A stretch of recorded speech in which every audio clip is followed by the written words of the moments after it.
La Dame de Pique, c'est un opéra de Tchaïkovski. Tchaïkovski, c'est celui qui a écrit tin, tin, tin, tin, tin, tin, tin, mais également alors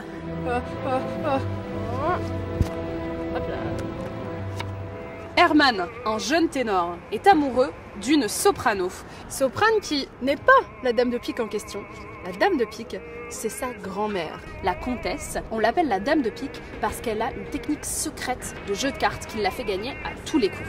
Donc le ténor est amoureux de la soprano, mais le problème, c'est que la soprano est fiancée avec le prince Yeletsky. Bon, jusque-là, un amour impossible entre un ténor et une soprane, on connaît, on pourrait croire que c'est un opéra classique, mais pas du tout. Les choses se compliquent. Herman est complètement obsédé par l'idée d'apprendre la technique secrète de la Dame de Pique parce qu'il pense que c'est ça qui va l'aider à séduire la soprano. Sauf que il n'en a même pas besoin parce que la soprano est complètement en crush sur lui et elle lui avoue son amour. Notre petit Herman là, il fait une bourdasse parce que quand il va voir la Dame de Pique pour essayer de lui demander quelle est sa technique secrète, et bah il la tue par accident. Il lui a un peu trop mis la pression avec son flingue sur la tempe et elle meurt d'effroi pile au moment où sa petite fille débarque. C'est pas terrible comme technique de séduction le fait de tuer la grand-mère de l'être aimé.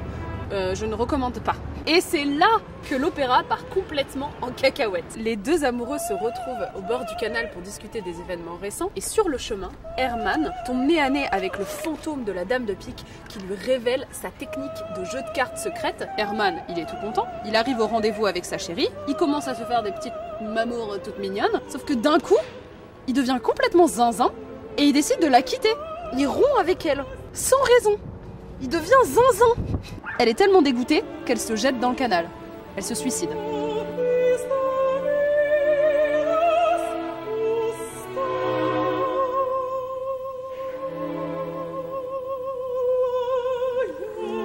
Ce n'est pas terminé. Lui, pour se remettre de ses émotions, décide de partir jouer au casino, d'aller tester cette technique de cartes de la Dame de Pique. Il se retrouve face au prince, qui lui-même est en train de noyer son désespoir amoureux dans les jeux de cartes. Il joue, et au dernier moment, il se fait battre parce que le prince sort la carte ultime, la Dame de Pique.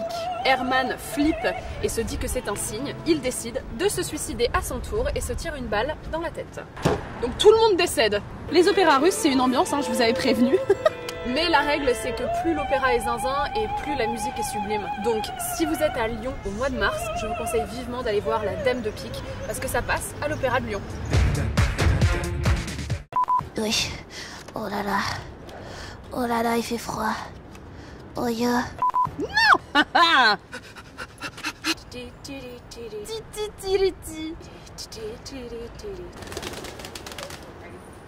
Ok. Papa.